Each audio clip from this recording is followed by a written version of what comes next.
Gordon war sauer. Warum kriegt Henry eine neue Ausstattung, murrte er. Eine Ausstattung, die für mich gut genug ist, ist auch für ihn gut genug. Da geht er nach Crewe, um sich zu amüsieren, überlässt uns hier seine Arbeit und kommt zurück und erzählt uns, wie glücklich er jetzt ist. Das ist entwürdigend. Und noch etwas stört mich. Henry pfeift zu viel. Keine ehrbare Lokomotive pfeift laut in einem Bahnhof. Es ist nicht verboten, aber so etwas tut man nicht. Der arme Henry konnte nicht mehr froh sein.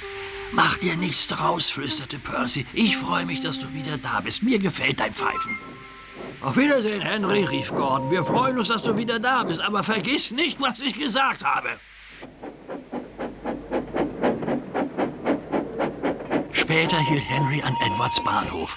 »Hallo Henry«, sagte Edward, »du siehst fabelhaft aus. Ich war froh, als ich gestern deine Pfeife hörte.« »Danke, Edward«, lächelte Henry. »Psst, psst, hörst du etwas?« »Das klingt nach Gordon«, sagte Edward, »und es müsste auch Gordon sein. Aber Gordon pfeift nie so.« Es war Gordon. Er kam mit einem unglaublichen Tempo den Berg herabgerast. Er sah weder Henry noch Edward an. Lärmend raste er durch den Bahnhof und verschwand.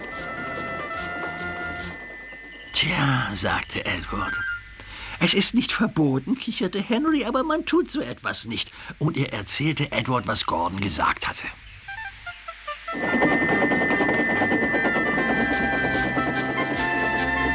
Inzwischen quietschte Gordon die Gleise entlang und der Lärm war schrecklich.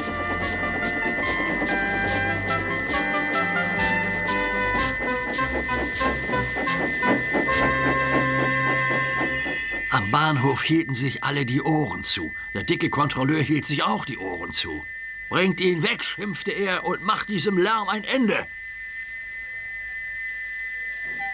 Gordon dampfte traurig davon, aber er hörte erst auf zu pfeifen, als zwei Monteure an ihm hochkletterten und sein Pfeifventil reparierten. An diesem Abend schlich sich Gordon ins Depot. Er war froh, dass es leer war. »Es ist nicht verboten«, murmelte Henry vor sich hin, »aber man tut es einfach nicht.« Niemand sagte etwas von Pfeifen. Am nächsten Morgen fühlte Henry sich pudelwohl. »Mir geht's so gut, mir geht's so gut«, sang er. »Drücke die Trock«, summten seine Waggons. Dann sah er einige Jungen auf der Brücke. »Piep, piep, hallo«, rief er. »Oh«, rief er. Die Jungen winkten nicht und schrieben seine Nummer nicht auf. Stattdessen fanden sie es lustig, ihn mit Steinen zu bewerfen. »Die haben unsere Scheiben eingeworfen, die haben unsere Scheiben eingeworfen«, seufzten die Waggons.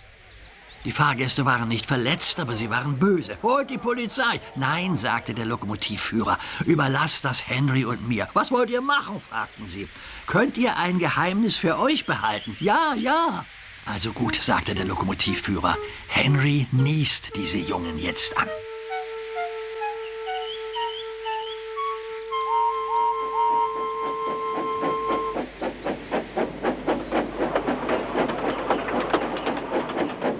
Viele Leute warteten am Bahnhof kurz vor der Brücke. Sie waren gespannt, was jetzt passieren würde. »Henry hat viel Asche«, sagte der Lokomotivführer. »Bitte alle Fenster geschlossen halten, bis wir unter der Brücke durchgefahren sind. Henry ist genauso aufgeregt wie wir. Stimmt's, alter Freund?« Henry fühlte sich vollgestopft.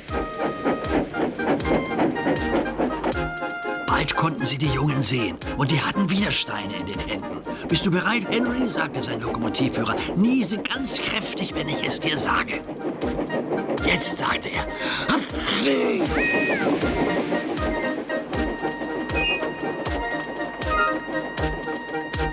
»Gut gemacht, Henry«, sagte sein Lokomotivführer.